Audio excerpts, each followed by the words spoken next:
जिसको एकदम ही दिखाई नहीं दे रहा है या देखना नहीं चाहता है कि उसकी हालत गड़बड़ है, उसको तो धकेल के या खींच के लाना पड़ता है। और इसके लिए तुम्हारे पास बहुत प्रेम होना चाहिए, मोह ममता लगाओ नहीं। तुम्हारे पास इतना प्रेम है तो तुम अपनी ऊर्जा किसी ऐसे पर ही सर्वप्रथम क्यों लगा रहे हो जो आना ही नहीं चाहता।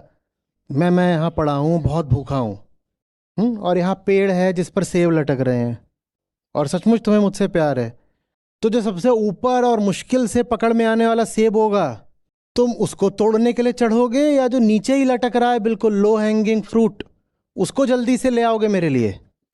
बिल्कुल उन पर भी सफल हुआ जा सकता है जो तैयार नहीं है और अपना दुख देखने ही नहीं चाहते, पर उसके लिए मेहनत बहुत करनी पड़ती है। और कई बार वो अपने आसपास के ही लोग होते हैं जो नहीं सुनने को राजी हैं। तो वहाँ फिर दो बातें हैं, एक तो ये कि निश्चित रूप से शुरुआत उन्हीं से कर लो जो आसपास वाले हैं। मानवता की बात है, इंद्रियों से जो बिल्कुल आगे ही बैठा दिखाई दे रहा है, सबसे पहले तो मैं इसी का उपचार करना चाहूँगा ना। मान लो सब बीमार बैठे हैं, उपचार करना है तो यहाँ बैठी हैं, सबसे पहले इनके पास आऊँगा, चल दिखाइए नब्ज, दिखाइए दवाई, खाइए इनको।